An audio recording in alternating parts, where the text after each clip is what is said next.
gens qui là. Il y a des gens qui se jettent dans des métaux. Pourquoi il n'y a pas de solution? Alléluia. Amen. Regarde aujourd'hui là. Partout il y a des pleurs des gens. Pourquoi la France a perdu le triple A? Il y a des soucis partout. On voit dans les budgets. Oh, maintenant la vie va être dure. Même les questions commencent à commencer, ça va être dur. Vraiment, le triple A, vraiment l'économie va monter. Voilà maintenant la confession que nous confessons. L'évangile, c'est ça. L'évangile de la victoire ou de l'échec. Mais Dieu veut que les hommes soient sauvés. Toi, vas-y. Nous voyons aussi dans la deuxième phase là. Vous voyez qu'il y avait quoi? Jésus allait entrer à Jérusalem. Mais pendant qu'il rentrait, comme il voit des trains loin, il avait ses disciples. Mais il dit à ses disciples, vous, allez-y, dans la ville là-bas, il y a un anon à attacher. Déliez-les et amenez-le moi. Si les gens disent, pourquoi faites-vous cela? Dites que le Seigneur en a besoin. Et Jésus n'est pas rentré à Jérusalem directement. Il est resté encore en dehors de Jérusalem. Il y a que ces deux disciples-là qui sont rentrés. Alléluia. Amen. Arrivés là-bas, ils ont trouvé de la même manière l'anneau à attacher au contour du chemin. Ils ont commencé seulement à délier l'anneau comme ça, les gens vont surgir. Il dit, que faites-vous de cet anneau-là? Alléluia. Amen. Ils ont répondu de la même manière que Jésus a dit, le Seigneur en a besoin. Pendant que les disciples allaient pour aller détacher l'anneau, la parole de Jésus les a précédés. Amen. La parole a maîtrisé à ces gens-là. Bon, vous voyez que l'anneau était surveillé. Nous vivons dans ce monde, il y a les gens qui sont surveillés.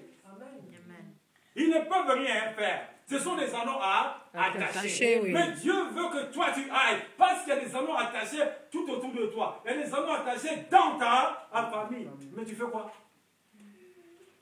Toi tu es déjà sauvé. Tu laisses que les autres meurent. Cet anneau-là allait mourir. Pas, il était sauvé. L'été, il était là attaché.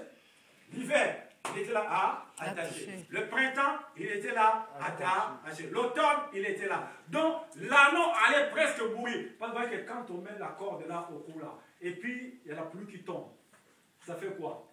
Ça sert à la gorge. Et l'anneau a été mourir. Mais quand Jésus a dit non, il y a un anneau là-bas attaché. Allez-y, détachez-les et amenez-les vers moi. Et quand ils sont arrivés, ils ont commencé à détacher l'anneau.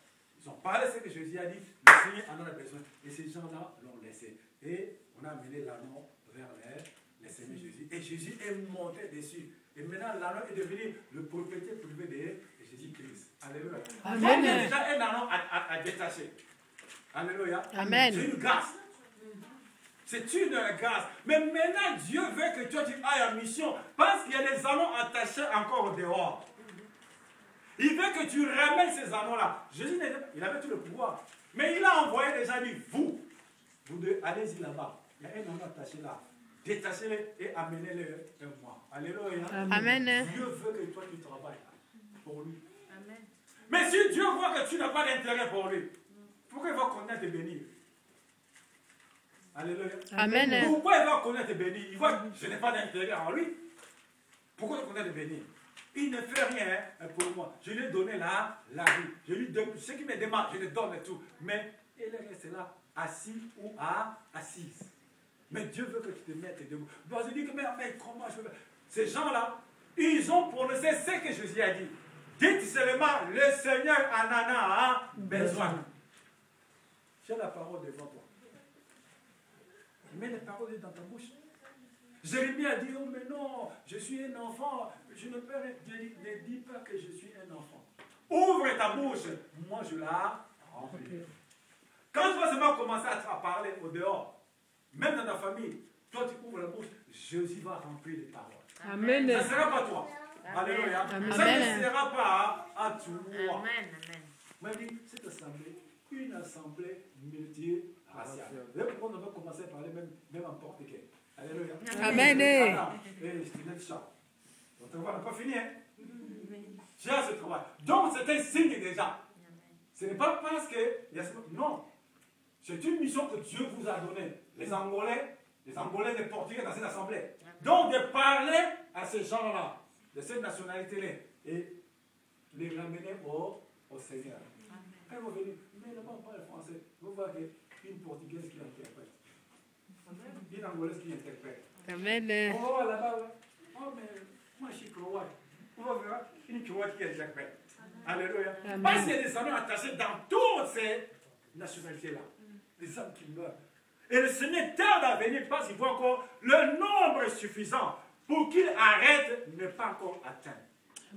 C'est pour vous voyez que le Seigneur tarde de venir. Sinon, déjà, avec tout ce qui se passe, il est tellement déjà arrêté. Parce que le Seigneur aussi commence à nous voir mal. Le monde va vers son déclin. Mais comme le nombre qu'il veut que soit, le nombre soit complet, donc il n'a pas encore atteint ce quorum-là. C'est pourquoi que Jésus tarde pour revenir. Les gens croient que la fin du monde ne sera pas là. La fin du monde, il y en aura. Amen. Alléluia. Amen. Mais il veut que les âmes soient sauvées. Donc la totalité du nombre n'est pas encore atteinte. C'est pour ça que vous voyez que, vous voyez maintenant que les gens commencent à défoncer un peu. Oh, fin du monde en 2012, donc, vous n'avez pas vu ça à la télé? Vous voyez déjà que les gens, vous voyez même ceux du monde, ils imaginent déjà des choses. Pas, il y aura la fin du monde, mais personne ne connaît l'heure, ni le moment, personne ne le connaît. Mais ça se pressent déjà qu'il y aura la fin de ce monde. Que les scientifiques chantent, dire quoi? Il y aura la fin de ce monde. Il va dire, je veux changer le système de ce monde. Dieu va le changer. Il va changer la terre. Amen. Il va changer les cieux. Amen. Comme il est écrit, il va le faire. Amen. Il veut que toi et moi, que nous allions vers ces arbres-là qui sont attachés. Parce qu'ils meurent. Le Seigneur en a besoin. Regarde les gens comme ça, ils sont dans le bois de nuit. Le matin, ils sont comme ça, ils sont ivres comme ça. Donc, j'ai dit, mais regarde les gens, comment est-ce qu'ils meurent? Mais ils voient que j'ai mes enfants.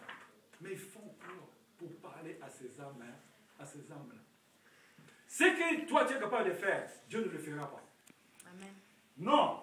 Il voit qu'il t'a donné les capacités d'aller. Pourquoi il dit allez parmi toutes les nations, prêchez la bonne nouvelle. Dites que le royaume de Dieu est proche. Chassez les démons, purifiez les mains et guérir les malades. Et ressusciter les morts. Tu sais, cette phrase-là, on a peur. Ressusciter les morts. On va me taper pour rien. C'est pourquoi je ne fais rien. Parce que nous voyons avec nos yeux. Oui. Nous n'osons pas. Alléluia. Amen. Même pour un malade à l'hôpital, on n'ose même pas de fois. Alléluia. Amen. Et pourquoi pas les autres là? Les occultistes, ils gagnent les hôpitaux. Et ils rentrent, ils n'ont pas peur.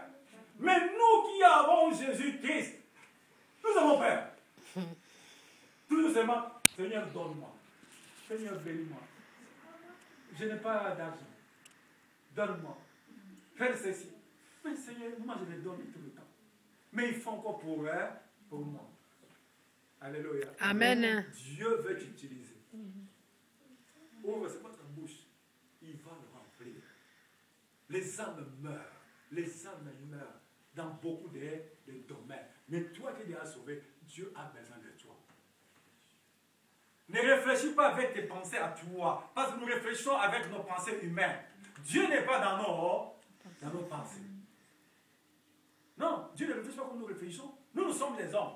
Les pensées de Dieu sont au-dessus de nos pensées. Et les voix de Dieu sont au-dessus de nos voix. Mais Dieu a besoin de toi. Amen. Attention, la grâce que Dieu a donnée à toi, et tu es en train de l'étouffer. La grâce peut se retirer. Amen. Quand la grâce se retire, faites attention. Spirituellement, physiquement, matériellement, financièrement. Quand la grâce se retire, tout ça se retire. Mais Dieu veut que tu travailles pour lui. Vas-y. Il va te précéder. Il va me précéder. Ne regarde pas, mais tel que je suis comme ça, est-ce que les gens vont m'entendre? Ils vont t'entendre. Quand tu dis, Seigneur, vraiment, au cours de ce mois, mais au cours de cette semaine, je vais me mettre debout pour aller parler dans tel endroit, dans telle famille. Seigneur, précède-moi. Dieu voit, tu as dit quoi? Parle, répondez. Tu as dit quoi? Je veux à. Parce qu'il a écrit, allez-y parmi les nations. Quand tu vas partir, sache que tu ne vas pas tout seul. Donc, il te précède devant toi. À un moment, David voulait partir en guerre. Il a consulté Dieu. Dieu lui a dit, bon, maintenant, vas-y tout seul. Il a remporté la victoire. Mais la deuxième fois, il voulait partir. Dieu dit, stop. N'y va pas tout d'abord. Laisse-moi passer devant. Lorsque tu entendras devant toi, comme ça, boum, boum, boum. Donc moi, Dieu, je suis devant toi pour mettre en déroute tes